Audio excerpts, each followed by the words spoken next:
Hey, what's up everyone? Dragon here for the first episode of Idle Chit Chat or Idle Chatter. I'm not quite sure what I'm going to call it yet. It'll be one of those two, whichever one you see in the heading. That's the official title of this show. And this show is essentially going to be a Patreon exclusive. So for all you generous patrons on there who are kind enough to kind of donate some of your hard-earned money, this is kind of something kind of special just for you guys. However, this first episode will be going up on YouTube, just so for everyone who's subscribed there can kind of get just a little taste of some of the exclusive content that's going to be on Patreon. And that's what I'm probably going to do with all the Patreon exclusive stuff.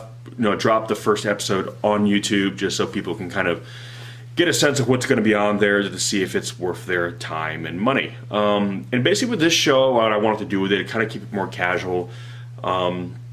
Essentially make it more like a vlog, really, where I'm going to just kind of give my own personal thoughts and ideas about various media-related topics. So it's going to range from everything from films, television, streaming media, music even, maybe some video game stuff. Probably get Ashley here for that, since she is the gamer of our dynamic duo and could give you guys far greater insight into that particular world than I ever could. My kind of extent of gaming kind of stopped probably like early PS1 era. I did a little bit during the PS2, but kind of got out of the whole gaming thing around that time, where she just kind of delved deeper into the rabbit hole, as it were. But anyway, for this first one, I was kind of trying to figure out what I wanted to talk about. I wasn't really sure. Again, I kind of want to keep this more less formal, just kind of more, like I said, chit chat, like hence the name, you know, Idle Chit Chat, Idle Chatter. Probably gonna go with Idle Chatter. I don't know,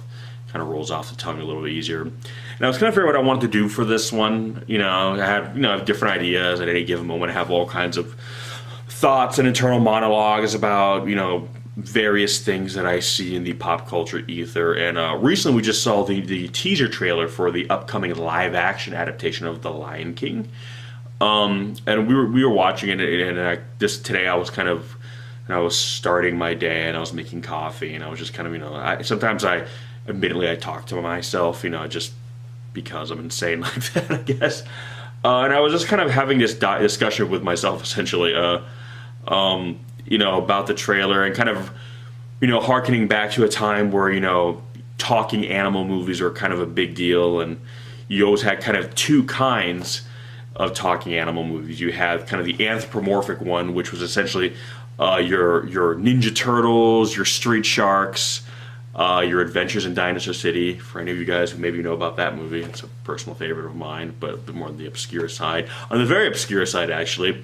But this is essentially where the animal takes on a anthropomorphic appearance. Usually they stand like a human. They may or may not wear clothing or like articles of clothing.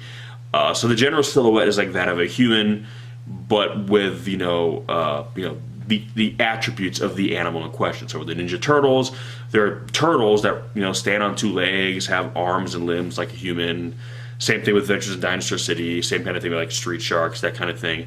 And then you had your straight talking animal movies. This is where like The Lion King kind of came into play and made me think of that, where it's the animal itself 100%. But it can speak like a human, and usually has kind of a human attributes in the face, meaning they can smile and have all the same range of human expressions in the face that a human would, but it's just the animal. And this was often, or pretty much exclusively, a talking animal trope that was kind of exclusive to the medium of traditional like 2D animation. Because whereas, you know, something like Ninja Turtles or Adventures in Dinosaur City, you could essentially put an actor in a suit, and usually they would have, you know, an animatronic head that they would puppeteer and operate, and then later on the actor that was cast to kind of do the voice would ADR in the voice in post-production. And, you know, they could kind of just do it that way, whereas if this was meant to be a realistic-looking animal that can just speak, you know, it was much harder to do if it was done sparingly or the animal wasn't meant to carry the film. You could do wide shots with the animal, a real version of the animal itself, and then close-ups have like an animatronic version of the head where it could just, speak a few little times. But if this was an animal that was the star of the movie and had to kind of essentially carry the whole movie, it was much harder to kind of convey that level of characterization, with something that essentially you were kind of limited to how much you could move it or get, and you were working with either, or again, a real animal, which provides difficulties in and of itself, and then cutting back and forth between an animatronic, which despite having to just blend him seamlessly, it's hard to kind of stage your scenes and your shots the way you would need to naturally. Whereas if you just had an actor in a suit running around, you could just film them doing whatever, and then have the other actor in post-production match up the lip flaps for the voice. So usually when you had like the talking animal movie, where it was usually just the straight up animals, again, like I said, it was usually always done in animation because it was just much easier. So again, you look at something like The Lion King, animated film, stuff like The Land Before Time, The Secret of Nim, An American Tale, All Dogs Go to Heaven. These films are always done in traditional 2D animation. And then you had other films like, again, like the live-action Ninja Turtles film, which, yes, I know there obviously was an animated Ninja Turtles series. But in addition to that, one of the things I've noticed now is kind of the return, if you will, of the talking animal movie. It's kind of making a comeback, but now in live action. But instead of seeing, again, the anthropomorphized animal, we're now seeing kind of your classic, straight up talking animal motif in a live action setting, brought forth, through the wonders of CGI. This technology, it has really now evolved to a point where you can create photorealistic animals that can feel and perform like characters and not just feel like a special effect on screen. Whereas, there was a period of time, probably through the early to mid 2000s, where CGI, while not 100% photorealistic, was gotten pretty good, but it was still a special effect. It was still, movie magic. These creatures were not really characters. I mean, they had been experimentations with it. I mean, I would say the first really fleshed out digital organic character really ever done in film was probably Draco from Dragonheart, which came out either 1996. Yeah, 1996. It was voiced by Sean Connery. And while the CGI was very good for the time, it was basically on par with Jurassic Park. It still was not 100% photorealistic, but yet it was the first, I think, really attempt with CGI to create a character, not just a creature or just an animal or a monster. And now we're at a point now where you look at the Lion King trailer, even prior to this, the live action Disney Jungle Book film, which was also directed by Jon Favreau, who's now directing the Lion King, and I suspect it had a lot to do because of how good of a job he did with the Jungle Book and how well that film did and how well it was received. Because the animals in that film, while taking on some humanoid attributes in terms of like kind of their face, how they express themselves, how they emote, for the most part looked like the real animal. They weren't kind of given a cartoon quality where you feel kind of these things are very much removed from the real life animal. No, they literally looked like talking wolves, talking tigers, talking snakes, and it seems like now this is being carried over into the Lion King, where these animals look like the real animals that are not going to have kind of the human attributes on their faces where they can kind of emote, where they can kind of smile and grimace and kind of express a range of emotion through their face like a human would, but it's that expression now in the face of a lion or a baboon or an antelope or what have you.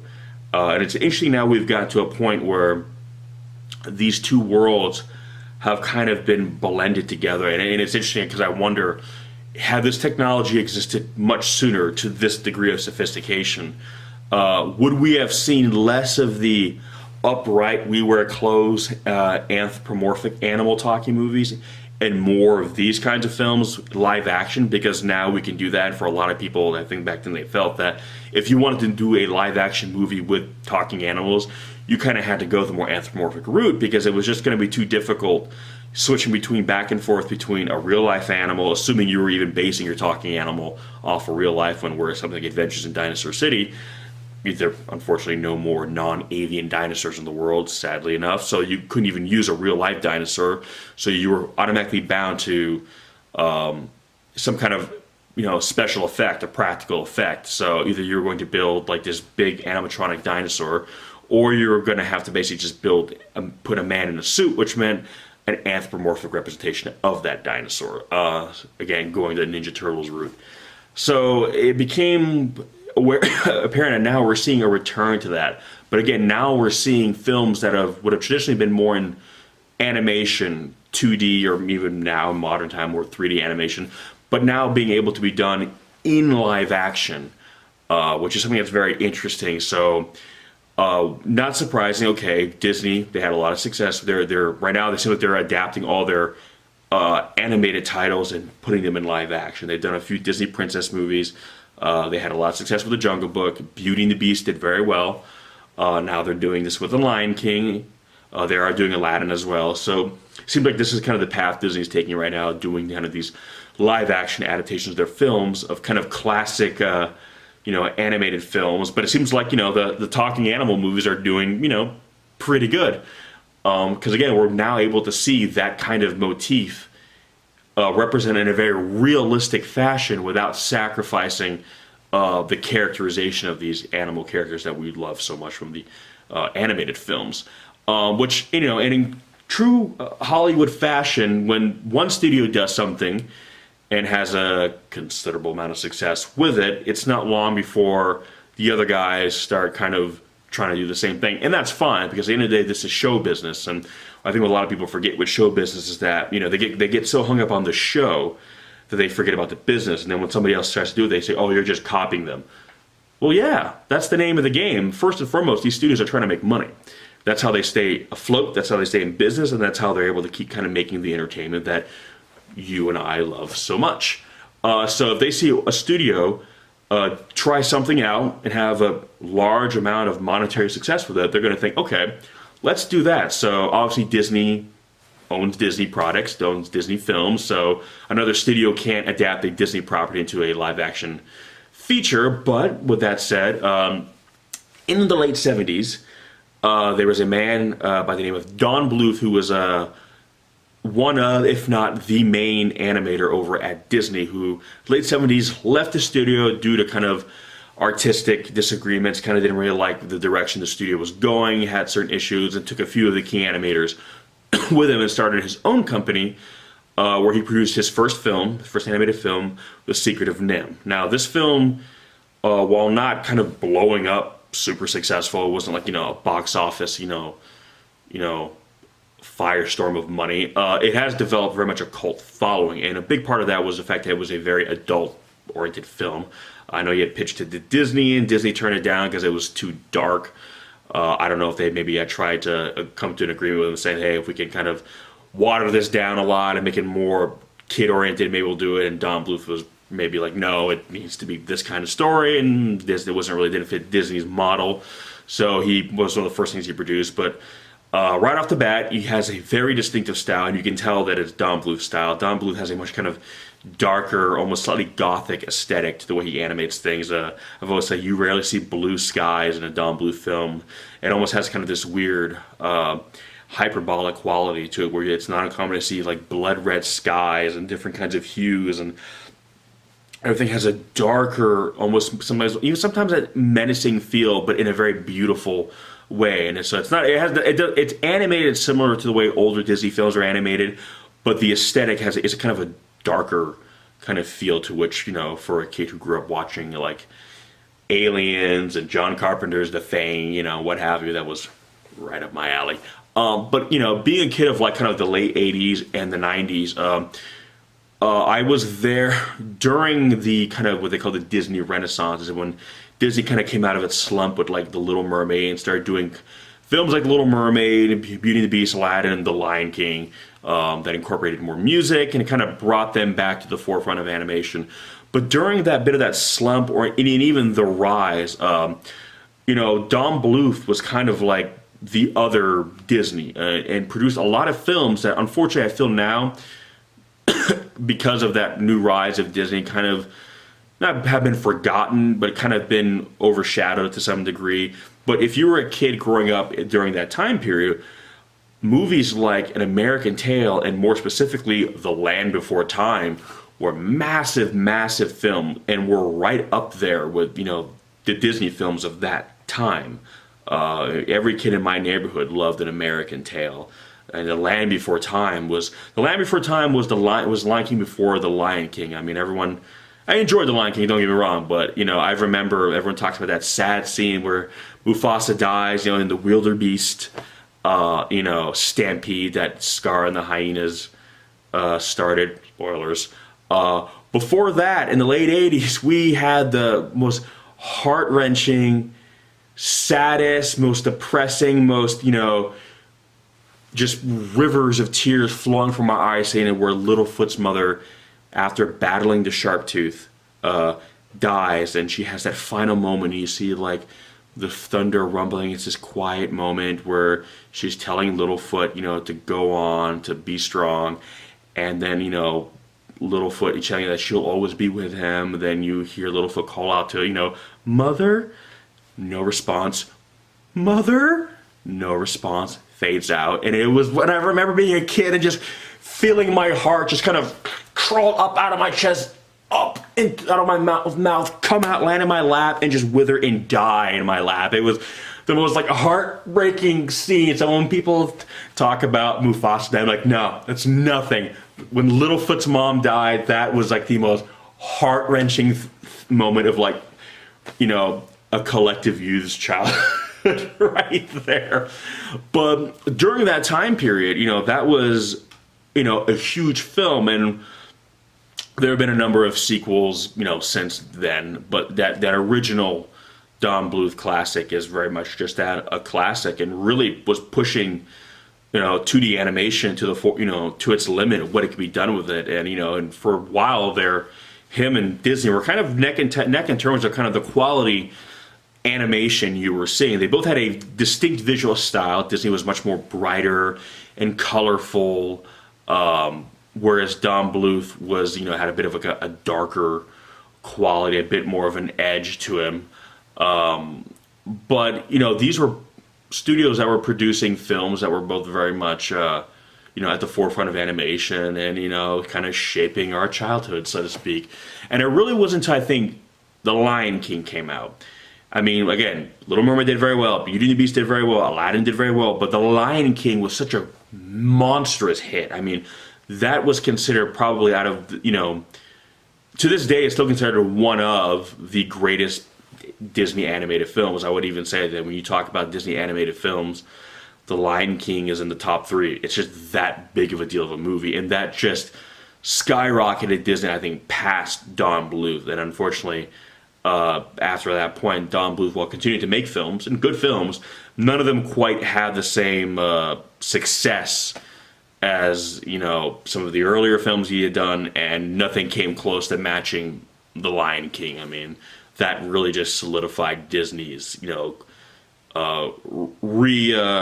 reacquisition of the throne in terms of, Western animation. But now we get to a point where, okay, Disney is revitalizing a lot of these animated properties in a live-action medium. And other studios are going to start looking at, okay, well, pulling a nostalgia card, what other animated films that Disney doesn't own are out there that maybe we could do the same thing? And while not as popular as The Lion King, something like The Land Before Time or An American Tail still are considered classic films and hold a lot of nostalgic value and probably have more of a cult following than these Disney films would have more of a mainstream appeal, which on the surface, obviously the mainstream thing is better because it just means more people watch it, know it, and spend money on it. But we've seen now cult films kind of redone, rebooted, remade, kind of revitalized, and the cult factor kind of almost pushes it to the forefront, to the mainstream, because for a lot of people, it's a surreal thing to see something that was more cult now being given a mainstream treatment, whereas The Lion King, while, yes, it's very cool to see it done live action, seeing those same shots and the scenes that we used to see animated, now made to look photorealistic, The Lion King was always a big deal, and The Lion King never stopped being a big deal. So it's still getting the red carpet treatment. It's still getting the star treatment, which is nothing new. It's just being represented now visually in a different way. But ultimately, the reception it's getting is the same reception it always has. The Lion King has never fell out of favor. The Lion King has never gone through a slump in terms of popularity. It's one of those classic films. It's The Lion King. Who doesn't like The Lion King, right? I mean, I've never been a huge Disney guy myself, but even I gotta admit, Lion King is pretty good, you know. So it's a film that it's not surprising that it's getting an update, and out of all these Disney films that are on the list to be kind of given the live action repaint, so to speak, it's not surprising that The Lion King is being done, especially after the success of The Jungle Book.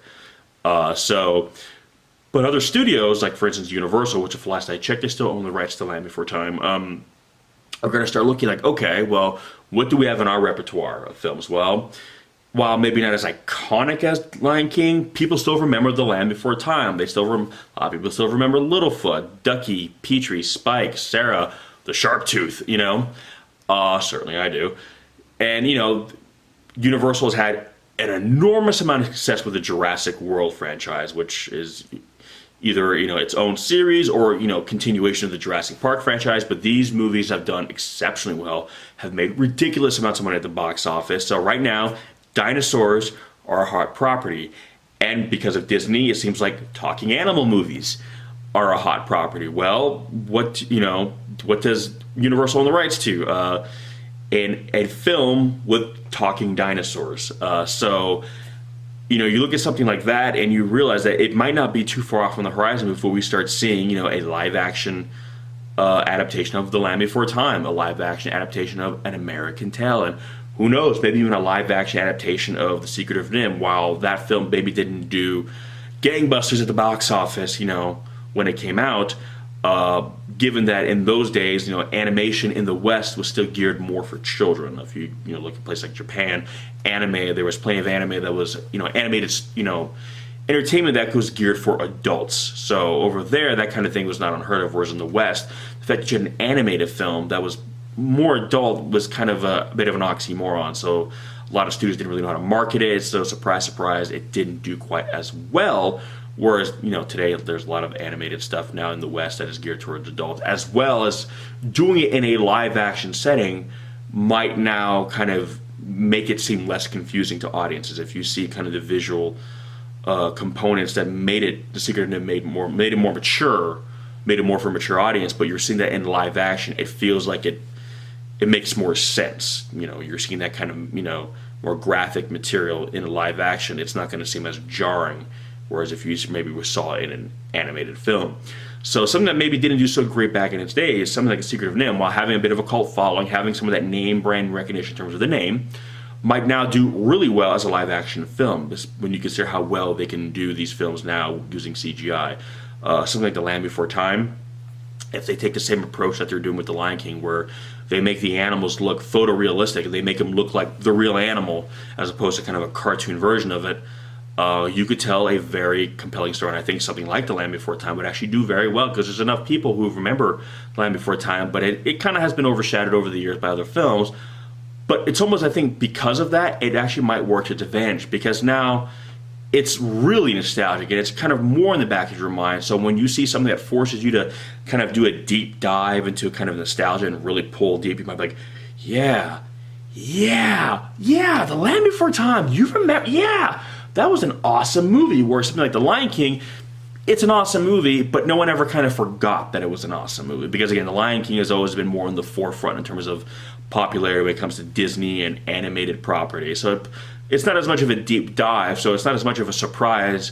It's not as much of a pleasant surprise to audiences when they see a live action trailer for The Lion King and find it awe-inspiring, because of course it's awe-inspiring. It's The Lion King. No one ever forgot that The Lion King was really cool, whereas something like The Land Before Time, it was really cool, and it is really cool, but people might have forgotten about it. Maybe people might have not really thought about The Land Before Time in quite some time. So when they see a trailer for a live-action adaptation, instantly they are remembering something from their childhood or just something when they were younger, and remembering a theater going experience or watching it at home and enjoying that film, having a good time, remembering the yep from Ducky and Petrie not being able to fly, and Littlefoot's obsession with the tree star and them running from the Sharptooth, and again that heartbreaking scene where Littlefoot's mom dies, and start remembering all these memories, and all these good feelings start kind of bubbling back up to the surface, and suddenly they're getting excited over The Land Before Time all over again, and having something new from it coming out. So not only are they kind of their nostalgia for it is being reinvigorated, but now they can actually be actively excited for it because there's a new movie coming out. Now again, I'm a bit of a, I don't know if any of you guys might have been watching me on YouTube. You may or may not know that I'm kind of a dinosaur buff. I'm a paleontology buff. I love dinosaurs. Growing up, my big passions were Godzilla and dinosaurs. And Godzilla is kind of a dinosaur, so it's kind of one and the same, really. But as much as I love Land Before Time, I always have to kind of acknowledge there is a bit of scientific inaccuracy with it, whereas that some of the characters in the film would not have lived at the same time. Spike and Littlefoot, and I'm trying to remember if Petrie pteranodons would have made it to the Cretaceous. I think they made it to the early Cretaceous before. I think maybe pteranodons might have gone extinct, but I can't remember. But for sure, Spike and Littlefoot lived during kind of the mid to late Jurassic, whereas everybody else was in the late Cretaceous. So unfortunately, if you want to be super scientifically accurate, a lot of these characters would have not come together. Much like I've always said with The Lion King, it's like, my God, the way the Lion Society works in that film does not work at all.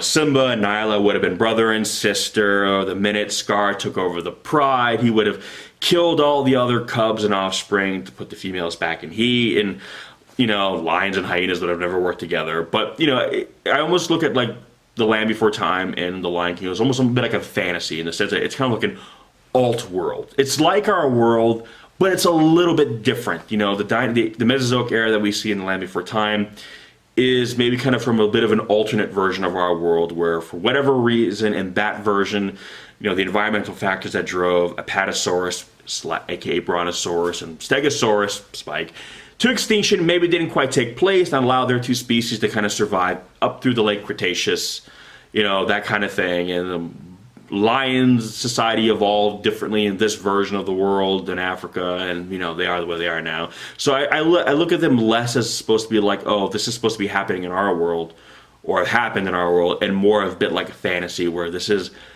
a world similar to our world, but a world where things are a little bit different. So I can excuse the fact that you're having species in The Land Before Time intermingling that would have not have met, as so long as they are kind of represented accurately. You can kind of represent these dinosaurs as they would have looked, as they would have moved, minus the talking and all that. Much like they're doing with like The Lion King and how they did with the Jungle Book, where the animals looked good. They looked like the real animals. They just were talking and kind of exhibiting more human behavior, but they still looked like the animals. And I think you could do something very similar with The Land Before Time, and it'd be really cool to see a dinosaur movie like that, where you're seeing legitimate dinosaurs, but as your lead characters, carrying the film, carrying the story.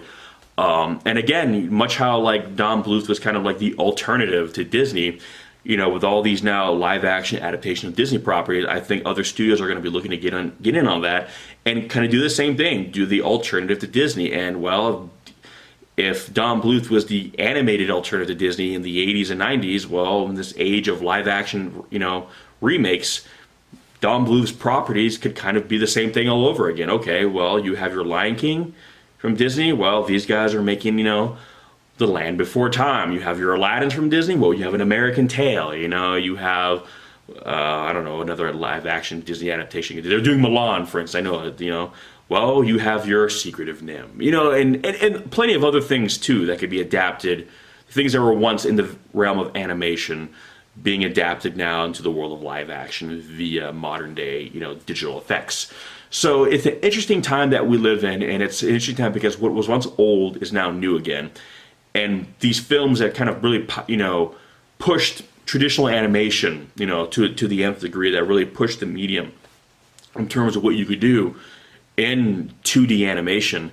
It's interesting to see now that perhaps they're going to be doing the same thing again through digital technology, where you're going to have a film now that is made up, where everything is digital, where your leads are digital, the main characters, the people who are making you laugh and cry and get angry, that are listening to all this range of emotion, are digital effects, and yet they feel like characters. So I think it's an interesting time we live in the sense that, yeah, we might be seeing kind of a return of a lot of these kind of older properties that we have kind of maybe, I don't want to say forgotten, but kind of put on the back burner, kind of put in the back of our minds, thinking like, we live in an age where, nostalgia is cool, and, what's old is new again. But there's been certain things that really have just kind of felt like they were their own thing, and that they couldn't be more than what they were before, and that if they were ever brought back, they were going to come back in a similar capacity. If we were going to see a Land Before Time remake, it would probably be an animated film of some kind, maybe at the most being like a 3D animated film, like something like Wreck-It Ralph or Frozen or Tangled or what have you. But to have it be brought into a live action setting, and if you look at a lot of these films and realize kind of their scope, that one of the reasons why they were done in animation to begin with is because live action filmmaking would have had a difficult time kind of capturing the scope of these films. If you really look at something like The Land Before Time, and if you think about it in a pre-digital era, and not just a pre-digital era, but an era of digital effects that have achieved the level of sophistication that they have today, you think of what they would have had to use back then between animatronics and go motion, which was kind of the successor to stop motion. If you want to know kind of what the difference of that, stop motion, look at something like the original Clash of the Titans versus a movie like Dragon Slayer. Clash of Titans had stop motion, Dragon Slayer had go motion. Go motion is a little bit smoother, it's more polished, it looks more real, it's closer to like CGI, for instance, than stop motion would be, but there's still that kind of unnatural jerkiness to some degree that you just couldn't get away from until you kind of reached, the digital era, so to speak. But now that these stories can be brought to life in a live action setting that match the scope that was there in the animated version, and perhaps not even surpassing it, and essentially kind of reintroducing a new generation of people to these kind of stories. Again, stories that can now once again live on. Again, something like An American Tale, something like Secret of NIMH or Land Before Time. While these films are nostalgic and they hold a special place in a lot of people's hearts, myself included, that's kind of all they are right now, unfortunately. They are just kind of these nostalgic films that people enjoy and that have, their place.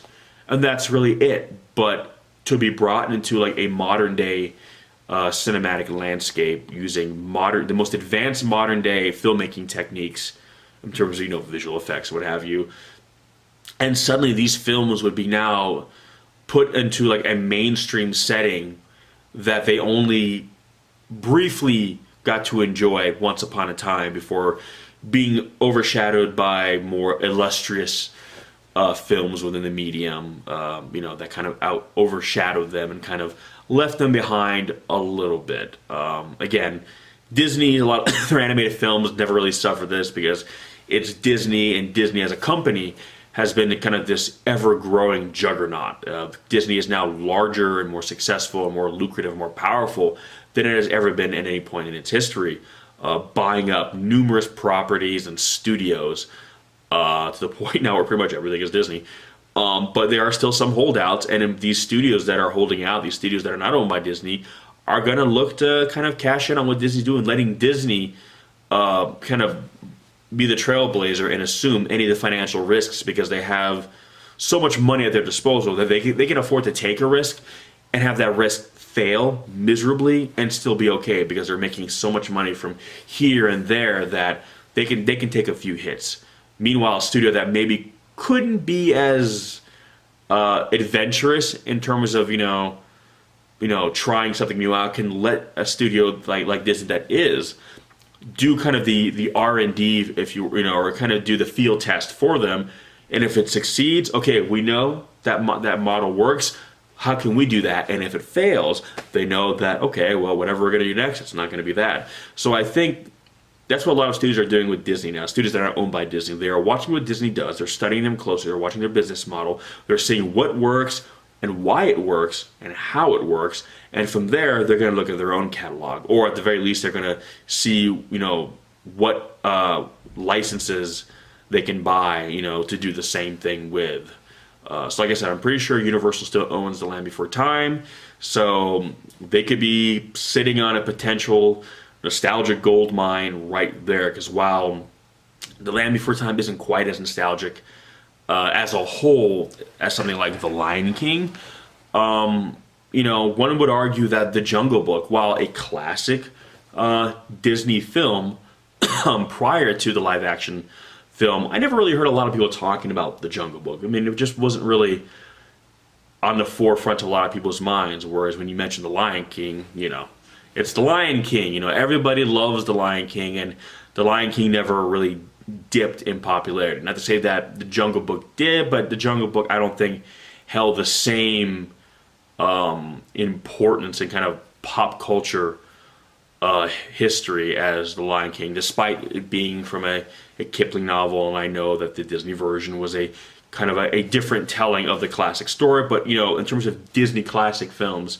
I don't think the Jungle Book was held in as high regard as The Lion King, which is saying something pretty impressive about The Lion King when you consider that The Lion King was a much newer film and was able to kind of overshadow a lot of the classics and really become an ingrained classic almost overnight, and rightfully so. Again, it's a very good film and it was made very well. Everything about it is exceptional, so it's really no surprise that it has stood the test in time and has kind of fallen in kind of the hallowed halls of kind of what's the word I'm looking for? Kind of like the trophy room heroes, if you will, in terms of like the Disney catalog.